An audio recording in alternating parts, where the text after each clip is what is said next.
তিনি ইলেকট্রিফিকেশন বাস দিয়ে আরম্ভ করতে চাচ্ছেন।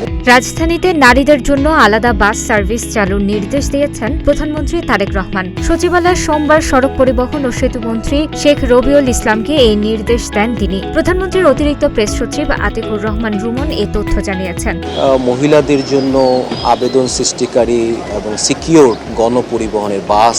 তিনি বলেন, প্রধানমন্ত্রীর সঙ্গে দেখা করেছেন সড়ক পরিবহন ও সেতুমন্ত্রী। এ সময় তারেক রহমান সড়ক পরিবহনের বর্তমান অবস্থা সম্পর্কে রবিউল ইসলামের কাছ থেকে তথ্য নেন এবং প্রয়োজনীয় নির্দেশনাও দিয়েছেন। আতিকুর রহমান রুমন আরও বলেন, প্রধানমন্ত্রী রাজধানীতে নারী বাস সার্ভিস চালুর জন্য মন্ত্রীকে নির্দেশ দিয়েছেন।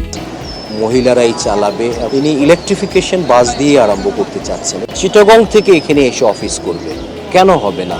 আমরা দ্রুতগতির ট্রেন বানাতে যা যা করা লাগে সেইভাবে করতে পারলে ঢাকার উপর চাপটা আপনি কমে যাবে। প্রধানমন্ত্রীর অতিরিক্ত প্রেস সচিব জানান, তিনি গৃহায়ন ও গণপূর্ত মন্ত্রীকে শেরেবাংলা নগরে শহীদ প্রেসিডেন্ট জিয়াউর রহমানের সমাধিস্থলের সংস্কার ও উন্নয়ন কাজ ঈদের আগে শেষ করারও নির্দেশনা দিয়েছেন।